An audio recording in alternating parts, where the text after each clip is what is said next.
नमस्कार दोस्तों। आज की कहानी है मैंने उस लड़की का खून किया। तो चलिए यह कहानी सुनते हैं। 6-7 साल पुरानी बात। गर्मियों की छुट्टी में मैं अपने मैसूर राज्य में घूम आने की इच्छा में निकला।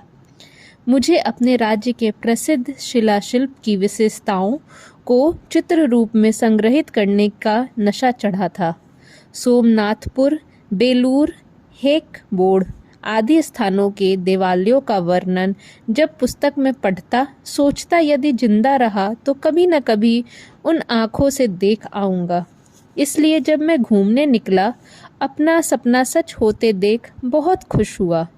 अब आगे मैं जो कहना चाह रहा हूँ वह मेरा कोई यात्रा संबंधी भाषण नहीं, वरन मेरी यात्रा के दौरान एक गांव में एक दिन की घटी घटना से संबंधित है। उस गांव का नाम है नगवली। वहां पहुंचने तक मेरी 3/4 यात्रा पूरी हो चुकी थी। तब तक मैं 100-150 चित्र संग्रहित कर चुका था। सारे फोटो मैंने स्वयं खींचे थे। नगवली में क्रियायप्पा गणमान्य व्यक्ति थे। सारे गांव के वह प्रमुख व्यक्ति थे। मैं उनके घर ही ठहरा था। कहानी का आरंभ हम यही से मान सकते हैं। जब उस गांव में पहुंचा तब रात के करीब 9 बज रहे थे। मैं अपना सब सामान हाट वाली एक गाड़ी में डालकर स्वयं उसके पीछे चला आया था। रात भर उस बैलगाड़ी में सफ़र करना मुझे पसंद नहीं था। उस रात वही गांव में ठहरने का मन हुआ। यहाँ ठहरने के लिए कोई अच्छी जगह है? मैं गाड़ीवान से पूछा। उसने करियप्पा का नाम लेकर कहा, सरकार, यदि आपकी आज्ञा हो तो मैं उनसे जाकर कहूँगा। वह आपको सारी सुविधाएं देंगे। मैंने हामी भरी। हम अभी 10 गज भी न चले होंगे कि उनका घर आ गया। मैं गाड़ी के पास ही खड़ा रह गया। गाड़ीवान उतरकर घर की ओर गया और 1-2 मिनट में ही एक आदमी के साथ वापस आया। सरकार, ये ही करियप्पा जी हैं। करियप्पा जी मेरे पास आकर अति विनम्रता से हाथ जोड़कर बोले, जी पधारिए, इसे अपना ही घर समझिए। मैं भी हाथ जोड़कर उनसे कहा, आपको कष्ट हुआ, उस पर नहीं। आप यह क्या कहते हैं? कष्ट कैसा? आपके मेहरबानी करके मेरे घर आना स्वीकार किया। यह मेरा अहोभाग्य है। कष्ट की क्या बात है? आइए आइए। कहते हुए उन्होंने अपने घर की ओर संकेत कर गाड़ी वाले को बुलाया। रे तिम्मा साहब के सब सामान लाकर चबूतरे पर रख दे।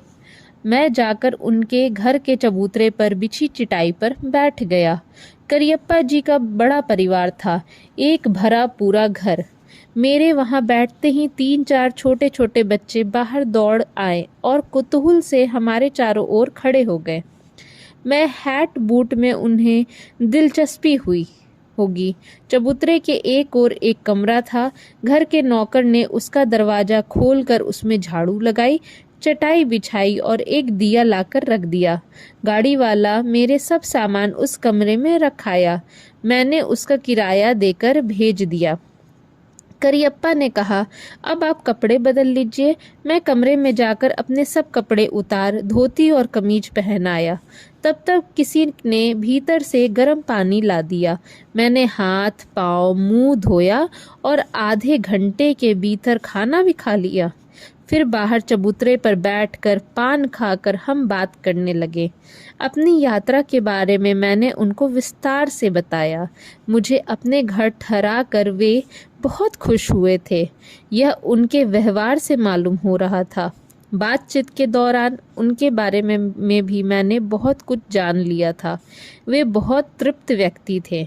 400 रुपये टैक्स भरते थे। घर लोगों से भरा था। गाय बछड़े किसी की कमी नहीं थी। घर बहुत बड़ा बनवाया था। गांव भर में उनका घर सबसे बड़ा था। उनकी निष्पक्ष नम्रता से मैं बहुत प्रभावित हुआ। यह उनका सहज स्वभाव था। उनके घर मेरा बहुत अच्छा आतिथ्य होगा यह मैं समझ गया था। भोजन के बाद ज़्यादा देर बातचीत नहीं हुई। रास्ते की थकान की बात कहकर कमरे में गया और बत्ती बुझाकर सो गया। सुबह जब जगा तब 6:30 या 7 बज रहे थे। तब तक मेरे नहाने के लिए गर्म पानी तैयार था। हाथ मुंह धोकर मैं कमरे में ही बैठा था। करियप्पा स्वयं एक गिलास दूध लेकर आए। उनके घर कॉफ़ी पीने की प्रथा नहीं थी और मुझे दूध की आदत नहीं थी। किसी तरह चूंकि वे बहुत आदर के साथ लाए थे, उसे इनकार नहीं कर पाया। दूध पी गया। फिर उन्हें बैठाकर अपनी यात्रा से संबंधित सभी चित्र दिखाए और उनके बारे में जो भी जानता था उन्हें बताया। मेरी बातें सुनकर वो बहुत आनंदित और विस्मित हुए। उन्होंने मुझे बताया कि यदि मेरी इच्छा हो तो यहाँ पास ही एक मंदिर है, रंगप्पा का मंदिर। बहुत पुराना है, बहुत दूर भी नहीं है। मैं उत्साहित हो गया। मैंने पूछा, यहाँ से 3 मील दूर वह दिख रहा है, वह मरंडी पहाड़ उसके नीचे है। बेलूर में खींचे कुछ चित्रों पर मुझे टिप्पणी लिखनी थी, साथ ही लक्ष्मी को भी पत्र लिखना था। ठीक है, कल सुबह वहाँ जाऊँगा। आज कुछ लिखने का काम है। मैंने कहा, आपकी जो इच्छा। उन्होंने कहा। उस दिन टिप्पणी लिखने में ही 12 बज गए। खाना खाकर लक्ष्मी को पत्र लिखने बैठा। अपनी यात्रा के बीच जब भी फुर्सत मिलती मैं उसे पत्र लिखता था। सभी में विशेषकर अपनी यात्रा, मंदिर, बगीचे आदि का वर्णन लिखा करता था। यात्रा में लक्ष्मी की याद मुझे बराबर बनी रहती थी। कई बार लगता था, ओह, या सारी सुंदरता देखने के लिए मेरी लक्ष्मी मेरे पास नहीं है। वह होती तो सुंदरता और अधिक सुंदर दिखती। उस दिन मैं जलवली कैसे पहुंचा, वहां करियप्पा के आदरपूर्ण आतिथ्य सेवा, उनके बाल बच्चों आदि के बारे में लिखकर फिर मरंडी पहाड़ जाने की बात लिखी और इस तरह पत्र पूरा किया। उस गांव में डाक खाना भी नहीं था। एक डाक पेटी थी। हफ्ते में 2 या 3 बार डाकिया बेलूर से आकर सभी पत्र ले जाता था। कोई नौकर मिल जाए तो उसके साथ पत्र डाक पेटी में भेज सकूंगा। मैं यह सोचकर कमरे से बाहर निकला कि कोई नौकर मिल जाए तो पत्र उसके हाथ डाक पेटी में डालने के लिए भेज दूंगा। बाहर चबूतरे के खंभे के सहारे एक जवान लड़की बैठी थी। लगा कि वह गृह स्वामी की बेटी है। मैं बाहर आया, वहां कोई नौकर दिखाई न दिया। क्या करूं यह सोचा मैं असमंजस में खड़ा रहा। वह लड़की उठकर मेरे पास आई और बोली, आपको क्या चाहिए, आदेश दीजिए, कहकर मुस्कुराई। गांव की उस लड़की की विनम्रता और सरलता से मुझे खुशी हुई। मैंने कहा, कुछ नहीं, यह पत्र डाक पेटी में डालना था। वह स्थान कहाँ है मैं जानता नहीं। उसने हंसकर मेरी ओर हाथ बढ़ाया। आप क्यों इतनी तकलीफ उठाते हैं मालिक, मुझे दे दीजिए वह पत्र। मालिक, मैं जाकर पोस्ट कराऊंगी। उसकी बातें सुनकर उससे 2-4 बातें करने की और इच्छा हुई। तुम्हें कष्ट तो न होगा, मैंने पूछा। अरे मालिक, कष्ट की क्या बात है, आप बड़े आदमी हैं। इस तरह कहकर उसने हाथ आगे बढ़ाए। मैंने पत्र उसके हाथ में दे दिया और पूछा, तुम्हारा नाम क्या है? मेरा नाम चैत्री है। उसने शर्माकर और चली गई। कितना सुंदर नाम है, मेरे मन ही मन सोचा। चैत्री की सुंदर बोली, उसकी नम्रता, आंखों में निश्चल हृदय की निर्मलता छाया और बातचीत में ग्रामीण ललित्य से मैं बहुत प्रभावित हुआ। उस दिन दोपहर में खाना खाकर मैं थोड़ी देर सोया। जब नींद खुली तो करीब 4 बज रहे थे। हाथ मुंह धोने के लिए कमरे से बाहर निकला। फिर वही लड़की मेरे पहले उसे जहाँ देखा था वहीं खंबे के सहारे बैठी थी। जैसे ही मुझे बाहर आता देखा, उसने अपने पैर समेटकर अपनी आंचल संभालने लगी। मुझे पानी की जरूरत थी। वहाँ कोई दूसरा न था। पहले उससे एक बार बोल चुका था। इस बार सहज भाव से बोला, चैनमा, थोड़ा पानी चाहिए, हाथ मुंह धोना चाहता हूँ। लीजिए मेरे मालिक, कह मुस्कुराकर संकोच के साथ वह अंदर गई। चैनमा की यह मुस्कुराहट शायद उसके स्वभाव में ही थी। मैंने उसे जब भी देखा उसका अबोध चेहरा मुस्कुराहट से चमकता ही पाया। मैंने शहर में जवान लड़कियों की हंसी प्रायः देखी है। लगता है वह बड़े बड़े पेड़ों को गिराने वाली धूल भरी आंधी की तरह मन में शोर मचाने वाली लहरें उठाकर डवाडोल कर देने वाली होती है। चेन्मा की वैसी मुस्कुराहट न थी। वह मृदुला से बहती हुई कोपलों से होकर, फूलों के गुच्छे से गुजरकर सुगंध ले आने वाली ठंडी हवा की तरह हृदय में छोटी मोटी तरंग मालाओं को जगाने वाली मुस्कुराहट थी। आंधी में फंसने से आंखों में धूल मिट्टी ही भरती है, उससे सौरभ कहाँ। गांव की इस लड़की की मुस्कुराहट में तो ओह चमेली के फूल सी स्वच्छता, सीमातीत सुगंध भरी हुई है। चेन्मा पानी लेकर आई, हाथ मुंह धोकर कमरे में जा ही रहा था कि चेन्मा थोड़ा नाश्ता, एक गिलास दूध रख गई। नाश्ता कर कहीं घूम आने के लिए मैं अपनी बांसुरी और एक छोटा सा कैमरा लेकर कमरे से बाहर निकला। चेन्मा उसी स्थान पर बैठी थी। मैं घर से निकलकर यह सोचते हुए कि कहाँ जाऊं, 2-4 कदम चला कि मुझे घर के पिछवाड़े के बगीचे का ध्यान आया। मैंने वहीं जाने का निश्चय किया। रास्ता नहीं जानता था, क्या करूं, यह सोचकर चेन्मा से पूछा। सुना है कि तुम लोगों का एक बगीचा है, उसे देखना चाहता हूं, रास्ता बताओगी? वह जी मालिक, वह है हमारे बगीचे का रास्ता। अच्छी बात है, अब चलता हूँ, कहकर मैं निकल गया। वह पगडंडी पिछड़ावे तरकारी के बगीचे से होकर बड़े बाग तक कर गई थी। उस रास्ते तक करीब 20 गज चला ही था कि हवा से मेरे उत्तरीय का आंचल तरकारी के बगीचे में बाढ़ में उछल गया। उसको छुड़ाने के लिए मुड़ा तो देखा चेन्मा वहीं खड़ी थी। मुझे लगा कि शायद उसे शंका होगी कि मैं रास्ता भूल जाऊंगा। 100 गज और चलने पर उसका बाग मिला। वह बहुत सुंदर था। उसमें विशेष रूप से सुपारी, नारियल और कुछ फलों के पेड़ थे। सहज ही सुंदर उस मनमोहक बाग का सौंदर्य उस दिन संध्या के सूर्य की सुनहलाहाली कांति से 100 गुना बढ़ गया था। बाग में प्रवेश कर 10-15 कदम चलने के बाद एक बड़ा कुआं मिला। वह ढेकली का कुआं था। एक ओर पानी तक पहुंचने के लिए सीढ़ियां लगी थीं। कुएं के चारों ओर 2 फीट ऊंची दीवार थी। मैं दीवार पर बैठ गया और बाग के सौंदर्य पान का आनंद लेने लगा। थोड़ी देर तक उस बाग के सौंदर्य का आनंद लेने से मेरा मन खुशी से भर गया। बाग की ठंडक हवा में मिलकर बह बह कर आती थी। कुएं के चारों ओर कई तरह के फूल के पौधे थे। उनकी सुगंध ठंडी हवा में बह रही थी। कई तरह के पक्षियों की चहचहाहट, आकाश, पेड़ पौधे हर कहीं सुनाई दे रही थी। मेरा हृदय के साथ पंछी बन गया था। मेरा हृदय पंछियों के साथ पंछी बन गया था, फूलों के साथ फूल बन गया था। कभी पता नहीं अदृश्य स्वर्ग का वर्णन ही क्यों करते हैं। जहाँ सुख है वहीं स्वर्ग है। मेरा हृदय आनंद से उमड़ पड़ा। उसी उत्साह में मैं बांसुरी बजाने लगा। बांसुरी का सुर 100 सुरों से बटकर बगीचे में भर गया। अपनी बांसुरी के गान से मैं खुद विभोर उठा। 1-2 धुनें बजाकर मैं गाने लगा। पूरे बाग में मैं अकेला हूँ, इस कारण मैं खुलकर गाने लगा। अचानक मैंने पीछे कुछ आवाज हुई। मैंने गाना रोककर पीछे देखा तो वह लड़की चेनी सीढ़ियों से नीचे उतरकर घड़े में पानी भर रही थी। वह सिर उठाकर मेरी ओर देख रही थी।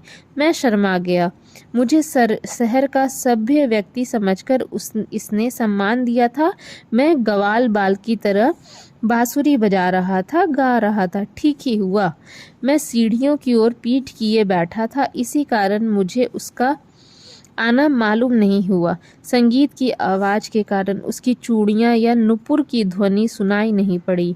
जो भी हो, तब की अपनी हालत पर मुझे बहुत लज्जा आई। एक बार मैं यूं ही कहा, क्या हुआ, छोड़ो भी, लेकिन मन को चैन नहीं मिला। हंसी आने लगी। बांसुरी बगल में रखकर कैमरा उठाया। उसे देखने के लिए मैंने बांसुरी बगल में रखकर कैमरा उठाया। उसे देखने वालों की तरह बैठ गया। लगा वह घड़े में पानी बढ़कर सीढ़ियों पर चढ़कर आ रही है। सारी सीढ़ियां चढ़ जाने के बाद उसके चलने की आवाज़ बंद हो गई। पाँवों की आवाज़ के बदले उसकी चूड़ियों की आवाज़ सुनाई पड़ी। फिर उसका चेहरा देखने में शर्म महसूस हुई। तब भी मुड़कर देखा, वह खूब मज़े में 2 पीतल के घड़ों में पानी भरकर सीढ़ियां चढ़ चुकी थी और उसे कुएं की चौकी पर रखकर खड़ी थी। मैंने उसे फिर देखा। मेरे विचित्र संगीत से उमड़ी हंसी अभी तक उसके चेहरे पर दिखाई दे रही थी। लगा वह कुछ बोल रही है। उसके मन में कोलाहल में कुछ समझ नहीं आया। उसकी ओर मुड़कर पूछा, क्या कह रही हो? गाना क्यों रोक दिया मालिक? उसने पूछा। इस प्रश्न से मेरे मन में कितनी तड़पन हुई यह भगवान ही जानता है। क्या जवाब दूं? इस कारण कुछ बोल कर रह गया। उसके प्रश्न में मुझे उपहास की ध्वनि मिली थी। तब भी मेरे मन में चिढ़ नहीं पैदा हुई। मैंने मूर्खता की थी। साथ ही में मेरी उस समय की मन स्थिति में वह सब मुझे उपहासात्मक लग रहा था। गांव की वह मुग्धा मुझ पर व्यंग कसने का उद्देश्य शायद ही रखती होगी। जो हुआ सो हुआ। वह जगह छोड़ अपनी बांसुरी कैमरा दोनों लिए 2 कदम आगे बढ़ा। इतने में ही उसे मालिक कहकर पुकारा। वह एक भरी गागरी उठाकर सिर पर रखा रही थी, दूसरी चौकी पर रखी थी। मुझे मुड़ता देखकर उसने घड़ा दिखाया और कहा, ये वह घड़ा जरा उठा देंगे? उसने शर्म और संकोच से पूछा। मैंने बांसुरी और कैमरा नीचे रखा, घड़ा को उठाकर उसकी कमर पर रख दिया। उसे शायद यह बहुत बड़े उपकार सा लगा। उसके चेहरे पे बहुत खुशी दिखी। भरे घड़े के बोझ से इठलाती जाने वाली वह पूर्ण यौवना उस संध्या के सूर्य के सुनहले प्रकाश में बहुत मनोहर लग रही थी। तुरंत मेरे मन में उसकी इस स्थिति का एक फोटो खींच लेने की इच्छा हुई। कैमरे को ठोककर यह सोचने बिना कि लड़की क्या समझेगी, मैंने उसे आवाज़ दी। वह बोझ के साथ धीरे से मुड़ी। आपने बुलाया मालिक? मैंने कहा और उसके पास जाकर बोला, तुम 1 मिनट इसी तरह रुक सकती हो? उसे थोड़ा आश्चर्य हुआ। अलसाई धूप की ओर मुंह कर वह इठलाती खड़ी हुई। उसके चेहरे का निर्दोष बाल हास अभी भी ओझल होने वाली सोने की किरणों में सुख से मिल रहा था। मैंने फोटो खींचा। अब तुम जाओ। उसने कुतूहल से पूछा, यह क्या किया मालिक? उसे कैसे बताऊं? कल बताऊं? वह मुड़कर धीरे धीरे घर की ओर चली गई। उस रात खाना खाकर कैमरे में जा बिस्तर पे लेटा। जल्दी नींद नहीं आई। शाम को वह बाग की घटना अभी भी मन में छाई थी। मैं हंसा। लक्ष्मी से जब यह सब कहूँगा तो पता नहीं वह क्या कहेगी, कितना हंसेगी आदि सोचता रहा। पिछली रात शायद बहुत देर से सोया था। सुबह जगह 8 बज गए थे। जल्दी जल्दी हाथ मुँह कर नाश्ता किया और मारंडी पहाड़ जाने के लिए तैयार हो गया। घर के मालिक ने एक नौकर तय कर दिया था।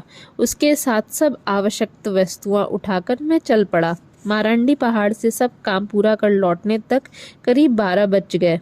लौटते समय पगडंडी से थोड़ी दूर हरियाली में गाय बछड़े चर रहे थे। कहीं कहीं किसान खेतों पर काम कर रहे थे। अचानक एक ग्वाल बालक ने एक गाथा गीत गाना शुरू कर दिया। उसे किसका डर? बहुत मजे में जोर से गाने लगा। बहुत मजा आ रहा था। थोड़ी देर रुककर सुनना चाहा, किंतु साथ में नौकर था। संकोच हुआ कि वह हंसेगा। पिछले दिन शाम की बात याद आई, इसलिए रुका नहीं। चन्मा की याद आई। उस ग्रामीण युवती की सहज मुस्कुराहट मेरे सामने नाचने लगी। चमकते भैरे घड़ों को उठाए उसने बोझ से झुका हुआ वह थिरता दृश्य चित्र आंखों में भर गया। मैं कल्पना ही की थी कि चन्मा घर के मालिक की बेटी है। इस जानने के कौतूहल से उस नौकर से पूछा, तुम्हारे मालिक के घर की वह लड़की कौन है? नौकर ने मेरी ओर मुड़कर पूछा, कौन लड़की सरकार? वह समझ पाया कि मैं किसके बारे में पूछ रहा हूँ। मैंने कहा, वही चन्मा। नौकर मेरी ओर एकटक देख रहा था। मेरे प्रश्न पे हंसा, मुंह घुमाकर बोला, क्यों पूछ रहे हैं? मैं अपमान का अनुभव करने लगा। शर्म लगी यह सोचकर कि मेरे प्रश्न से यह कुछ गलत अर्थ निकालने लगेगा। सिवा लक्ष्मी के मेरे जीवन ही नहीं, इस वह मूर्ख क्या समझे। मैंने कहा, कुछ नहीं भाई, वैसे ही पूछा। क्या पूछना नहीं चाहिए? दूसरा प्रश्न पूछते पूछते रुक गया। इससे में कोई बात नहीं सरकार, वह मालिक की बेटी है, शादीशुदा है। पूछूं तो क्या पता वह क्या समझेगा। घर लौटते ही नहाया, खाना खाया। कल शाम के खींचे चन्मा के फोटो की 3-4 कॉपी बनाई। तस्वीरें बहुत अच्छी बनी थी। घर के सभी सदस्य उसे देखकर बहुत खुश हुए। दोपहर का खाना देर से खाया। रात भूख नहीं थी। घर वाली से कह दिया कि रात में खाना नहीं खाऊंगा। जल्दी नींद नहीं आएगी, क्या करूं? कुछ सूझा नहीं। इससे थोड़ी देर घूमने निकल पड़ा। जब लौटा तो 9 बज गए थे। बत्ती जलाकर बिस्तर बिछाया, लेटकर एक उपन्यास पढ़ने लगा। करीब 10 मिनट बीता होगा कि कमरे के दरवाजे की ओर से कुछ आवाज आई। सोचा हवा होगी, फिर आवाज आई। इस बार धीमे से दस्तक सुनाई दी। सोते ही पूछा, कौन है? जवाब नहीं मिला। 1 मिनट के बाद फिर दस्तक हुई। बैठकर पूछा, कौन है? चूड़ियों की आवाज हुई। साथ ही धीमी आवाज में, मैं हूँ, चन्नी, सुनाई पड़ा। मुझे आश्चर्य हुआ। इस समय इसका यहाँ क्या काम है? मैं हूँ पूछ तो ले। यही सोचकर आधा दरवाजा खोलकर मुंह बाहर निकाला। क्या बहन? मैंने कमरे से धीमा प्रकाश उसकी देह पर पड़ रहा था। उसके हाथ में एक थाली, उसमें 4-5 केले, थोड़ी शक्कर, एक गिलास में थोड़ा सा दूध। मालिक, आज आप अपने खाना नहीं खाया, इसके लिए यह ले आई हूँ। मुझे जरा सी भूख लगने लगी थी। बहुत अच्छा बहन, कहकर मैं उसने उसके हाथ से वह थाली लेकर बिस्तर के पास रखाया। चन्मा पीछे से कमरे के अंदर आ गई। मेरी छाती धड़कने लगी। मेरी थाली बिस्तर के बगल में रख दी, फिर मुड़कर बोला, अब मुझे और कुछ नहीं चाहिए, तुम जा सकती हो। उसने हंसकर कहा, मेरे रहने से क्या होता है मालिक? क्या आप मेरे सामने नहीं खाएंगे? क्यों नहीं खा सकता? मैंने उस कारण नहीं कहा था, लेकिन अब मुझे और कुछ नहीं चाहिए। और इस समय तुम अकेली यहाँ। मेरी बात की अभी पूरी ही न हो पाई थी कि उसने दरवाज़ा बंद कर छिटकिनी लगा दी। जब वह कमरे में आई थी तब मेरे मन में जो हल्की भावना उठी वह स्पष्ट होने लगी। उसने जैसे ही दरवाज़ा बंद किया, मेरा शरीर कांपकर गर्म हो गया। चेहरे पसीने से तर हो गए। कष्ट से बोला, क्यों दरवाज़ा क्यों लगाया?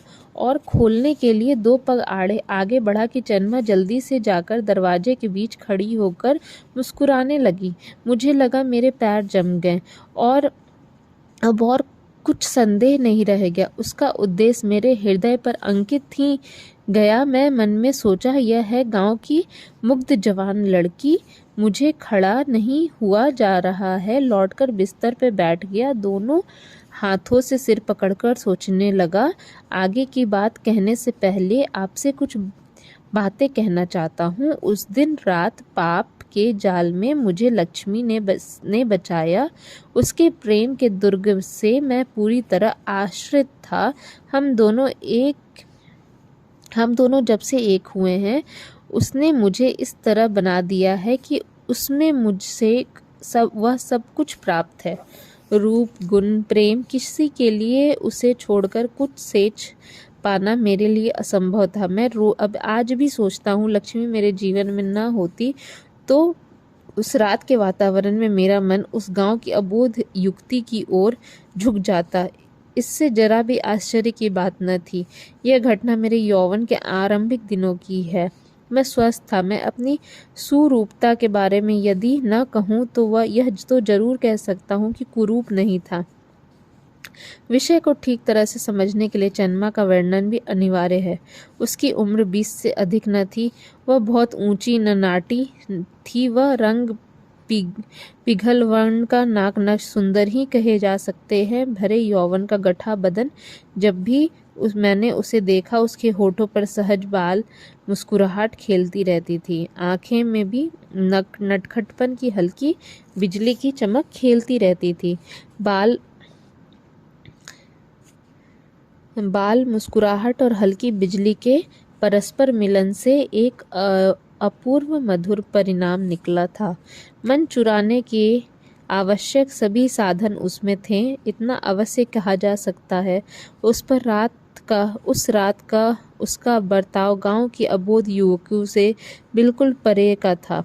बिस्तर पे बैठते ही मेरे मन में विचारों का भीड़ लग गया। मुझे लगा कि जैसे मेरे सिर कुल्हू में पिस गया है। मुझे लगा मेरा मन अंधकार के समुद्र में फंस गया है। गला सूख गया, थूक निगलने में कष्ट होने लगी। मैं सपने में भी नहीं सोच सकता था कि उस युवती की काम वासना को मैंने छेड़ा है। यदि वह लड़की मेरी ओर आकर्षित हुई भी थी तो मैंने उसे किसी तरह प्रोत्साहित नहीं किया था। यह बात मैं कहीं भी खड़े होकर सौगंध खाकर कह सकता हूँ। वह अबोध नहीं थी, यह उसने प्रदर्शित कर दिया था। जानबूझकर वह ऐसा काम के लिए आगे बढ़ी थी। यह कैसा पागलपन है। घर वालों को पता चले तो क्या मेरा हाल होगा। मैं एक सभ्य पुरुष की तरह इनके घर का अतिथि हूँ। इतने रात गए यह और मैं एक साथ इस कमरे में। मुझे लगा मेरा सम्मान नहीं बचेगा, लेकिन यह आई कैसे? छोरी छिपे आई? यदि शादीशुदा नहीं है। मेरे मन में बहुत जुगसुप उपजी। अब मुझे एक के बाद एक पिछली शाम के सारे व्यवहार समझ में आने लगे। वह उस समय मेरे पीछे बाग में क्यों आई? पानी भरने के लिए। वह सिर्फ एक बहाना था। पानी के घड़ा मुझसे उठवाया। ठीक है, जब पानी का घड़ा उठाकर दिया तब उसके हाथ से अपने हाथ का स्पर्श क्यों करवाया? मैं इसे एक संयोग समझता था। एक बात और, पहले वह घड़ा उठाने के लिए झुकी तो उसका आंचल खिसक गया। मैं जब उसे उस अवस्था में देखा तो उसमें लज्जा के चिन्ह भी दिखाई न दिए। घड़ा सिर पर रखकर धीरे से आंचल ऊपर खींचा। मैं इस सब को उसकी मुग्धता के रूप में देख रहा था, लेकिन यह मेरे ऊपर इन सब बातों से जाल फैला रही थी। उस समय यह सब मैं समझ नहीं पाया। इन चिंताओं से अस्त व्यस्त होने पर विपरीत संयमित होकर दुविधा से पार होने का मैं रास्ता ढूंढने लगा। गुस्से से काम नहीं चलेगा। डर लगा कि उसमें कुछ प्रमाद घटित हो। किसी दूसरे उपाय से उसे बाहर ढकेलने की बात सोचने लगा, किंतु उपाय क्या है? बात कैसे शुरू की जाए? या सीधे चादर ओढ़कर सो जाऊं? लेकिन यह भी नहीं हो सकता। यह जब तब यहीं रहेगी। मैं छाती पर एक चट्टान पड़ी रहेगी। एक और बात सोची, किसी तरह उसे समझाकर कहूँ कि वह जो काम कर रही है बहुत बुरा है, बहुत ही नीच है, बहुत पाप का काम है, और इस युक्ति से उसका यहाँ से भेज दूँ। भगवान ने मुझ नगरवासी को इस गांव की लड़की के सामने पतिव्रता धर्म पर भाषण देने का अवसर ला दिया था। इस पर मुझे खुद हंसी आ रही थी। सिर उठाकर चन्मा की ओर देखा। चन्मा अभी तक दरवाजे से सटकर खड़ी थी। उसके चेहरे पर हंसी देखकर वह भी हंसी। मुझे भय हुआ कि संभव है उसने मेरी हंसी में कुछ प्रोत्साहन पाया होगा, इसलिए वह तुरंत मैंने अपनी हंसी रोक ली और धीमे से बोला, चन्मा, चन्मा, क्या मेरे ईश्वर? कह दो। दो पग आगे बढ़कर मुझे थोड़ी दूर पर खड़ी हो गई। मैंने कहा, बैठो। वह मेरे बिस्तर पर भी बैठ गई। मुझे थोड़ी दूर हटकर गले का थूक निगला। फिर बोला, चन्मा, क्या मेरे मालिक? उसे धीमे से पूछा। इतने विपरीत व्यवहार पर उसकी ध्वनि से मुग्धता का बोध हो रहा था। मैंने कहा, चन्मा, देखो, तुम्हारे लिए ऐसा करना उचित है। कैसा मालिक? इस तरह आधी रात चोरी से आना? मेरी बात पूरी भी नहीं हुई थी कि उसने कहा, चोरी से नहीं आई मेरे भगवान। तब वह कुछ भी नहीं बोल पाई। मैंने देखा, देखो, तुम्हारे घर वालों को पता चल गया तो मेरी भी इज्जत जाएगी और तुम्हारी भी। वे कुछ नहीं बोलेंगे भगवान। मुझे आश्चर्य हुआ। पूछा, क्या कहा? वो कुछ नहीं कहेंगे। देखो, वो कुछ कहे या नहीं कहे, इससे मैं अच्छा नहीं मानता। चन्मा, मैं शादीशुदा आदमी हूँ। मैं दूसरों की बीबी को हाय मालिक, ऐसा क्यों कहते हो? मेरी शादी कभी नहीं होगी मेरे मालिक। मैं बवशी हूँ। क्या क्या कहा? मुझे बवशी बना दिया है मेरे मालिक। बशवी यानी भगवान के लिए छोड़ दिया है। मैंने कहीं ऐसा नहीं देखा था। भगवान के लिए छोड़ना, बसवी यादी बस सुना था, किंतु इसका अर्थ नहीं जानता था। मेरे पहले वहाँ डर दूर हो गया, कुतूहल बढ़ गया, जानने की इच्छा से पूरा। भगवान के लिए किसने छोड़ा? मेरे माता पिता ने क्यों? 8 साल पहले मैं बहुत बीमार पड़ गई थी। मेरे मेरे माता पिता ने मारंडी भगवान की मनौती मानी। अगर मैं चंगी हो गई तो भगवान के नाम पर मुझे बसवी दे देंगे। मैं ठीक हो गई मालिक। तब तुम्हारी शादी ही नहीं होगी? नहीं मालिक, ऐसी ही रहूंगी। जी जी मेरे मालिक, वेश्या की तरह। मेरी यह बात उसके सीने में छुरा भोंकने जैसी लगी होगी। एक क्षण से में उसके बहुत तन हुई, नुथने और होठ फड़कने लगे। क्रोधित स्त्री के मुख पर जो एक प्रकार की भीषणता होती है, उसके मुख पर वही भीषणता तिरने लगी। क्रूर दृष्टि से मुझे देखते हुए उसने कहा, मालिक, आपको यह बात नहीं कहनी चाहिए थी। उसमें यह परिवर्तन देखकर मैं दिग्भ्रमित हो गया। थूक निकलकर बोला, कौन सी ये बात? मैं वैश्या नहीं हूँ, यह खूब समझ लीजिए। मुझे आश्चर्य हुआ। शादी नहीं और विपरीत व्यवहार कर रही है, उस पर कहती है मैं वैश्या नहीं हूँ। मुझे भी थोड़ा गुस्सा आया। मैंने पूछा, तुम भी सब लोगों की तरह शादी करके सती की तरह रहो? इस तरह आधी रात मुझे पकड़ने क्यों आई हो? मालिक, आप अभी तक नहीं समझे। बसवी शादी नहीं कर सकती। क्यों नहीं? मनौती पूरी करनी है मालिक, नहीं तो बुरा होगा ना। शादी करके मनौती पूरी नहीं होगी। नहीं मेरे मालिक, एक आदमी से शादी करने पर आप लोगों की सेवा कैसे करोगी? इज्जत कैसे बचेगी?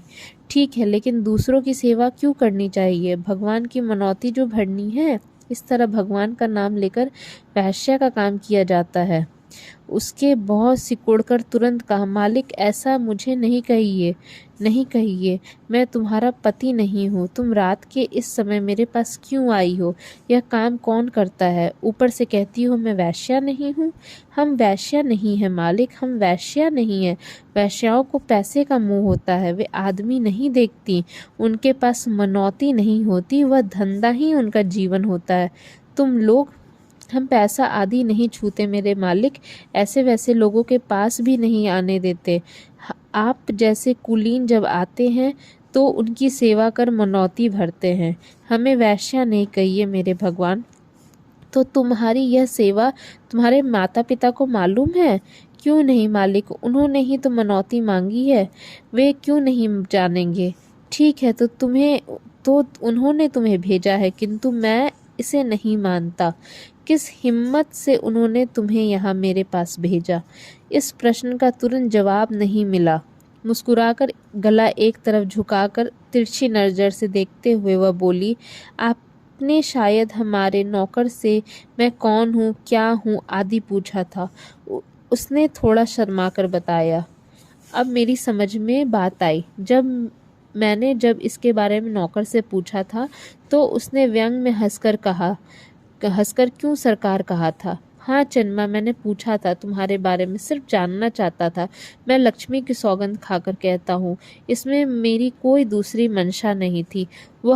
अब वह रहने भी दीजिए भगवान, इस सब के लिए आपको सौगंध नहीं खानी चाहिए। उस तरह नहीं चन्मा, मरने के बाद कहीं प्राण कभी वापस लौटता है? चन्मा चुप थी। कहो नहीं मेरे मालिक, तब सुनो, औरत के लिए इज्जत ही उसका प्राण है। इज्जत खोकर औरत कुत्ते की से भी बदतर हो जाती है। तुम लोगों के लिए इज्जत ही सब कुछ है। तुम्हें इसे इस तरह बेचना नहीं चाहिए। हमारे यहाँ बड़े बूढ़े कहते हैं कि इज्जत खोकर औरत नरक में भी जगह नहीं पाती। मालिक, आपकी बात शादी कर पति के साथ रहने वाली औरतों के लिए ठीक होगी। हमारी तरह रहेंगे तब उन्हें जात से बहिष्कृत कर दिया जाएगा। हमारी बात वैसी नहीं भगवान, हमें तो भगवान के लिए ही दे दिया गया है। हमें आप जैसी कुलीनों की सेवा में ही जीवन बिताना है। चन्मा, तुम नहीं जानती। सुनो, भगवान के नाम पर औरतों की इज्जत लुटाने से भगवान को कैसा अच्छा लगेगा? भगवान की मनौती है तो उसकी सेवा कर, कौन मना करता है? मालिक, आप जैसे कुलीन ही मेरे भगवान हैं। आपकी सेवा करके हमें पुण्य मिलता है। उसकी बातें सुनकर मेरा हृदय से निकला, हे भगवान, तुम्हारे नाम से तुम्हें संतुष्ट करने के लिए कैसा अन्याय, कैसा पाप हो रहा है। यह कौन ये लोगों की कैसी मूढ़ता है। संसार में ऐसी असहा पद्धति भी है भगवान। को समर्पित करना ठीक है, सुना भी है, वह अपनी अपनी भक्ति है, मगर ऐसा काम इस तरह के ये लोग भगवान की मनौती भरेंगे? भगवान का दिव्य नाम लेकर यह लोग कैसे हीन कार्य कर रहे हैं? इसकी क्या गति होगी? यह लड़की सच ही गांव की मुग्ध युवती है।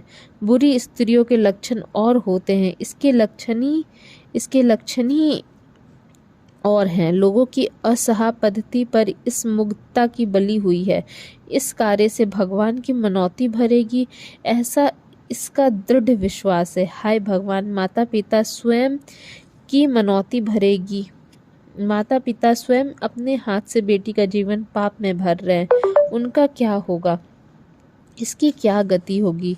वह सोचते ही कि उसकी मनौती से बेटी बच गई, मगर अब उसके रोज के इस काम से उसके जीवन का आत्मरूप स्त्रीत्व ही मिट रहा है। इसे यह लोग कैसे समझेंगे? जब बच्ची थी तब एक क्षण में मरने की जगह अब प्रतिदिन हर क्षण थोड़ा थोड़ा मर रही है। क्या यह जानती है? नहीं, यही तो आश्चर्य है।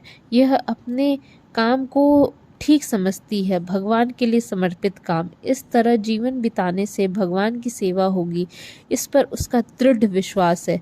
वैवाहित स्त्री के लिए वह जिस कार्य को बुरा समझती है, उस कृत्य को वह अपने जीवन का धर्म समझाकर उसका अनुसरण कर रही है।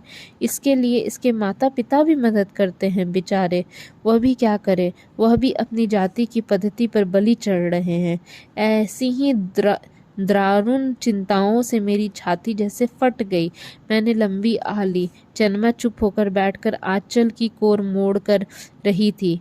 मेरी आह सुनकर मेरी ओर मुड़कर देखा। उसके चेहरे पर कुछ व्यथा प्रकट हो रही थी। अब तक कहीं शादी कर औरों की तरह खुद भी आराम से घर बसा सकती थी। सब कुछ छोड़कर यह मुग्धा अपनी असह पद्धति की बलि बन गई। इस असहनीय वेदना से मेरी आंखों में आंसू भर गए।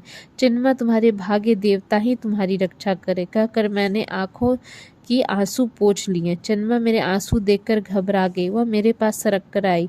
मेरा दूर हटने का मन नहीं हुआ। वह मन में पापिष्ट नहीं थी। अज्ञान के पाप के कारण उसकी देह पाप की भागी बनी थी। कमल दल पर जमे ओस की तरह चमकने वाले निर्मल आंसू के बिंदुओं की तरह उसकी आत्मा परिशुद्ध थी। उसकी सरलता देखकर उस पर मुझे दया हो गई।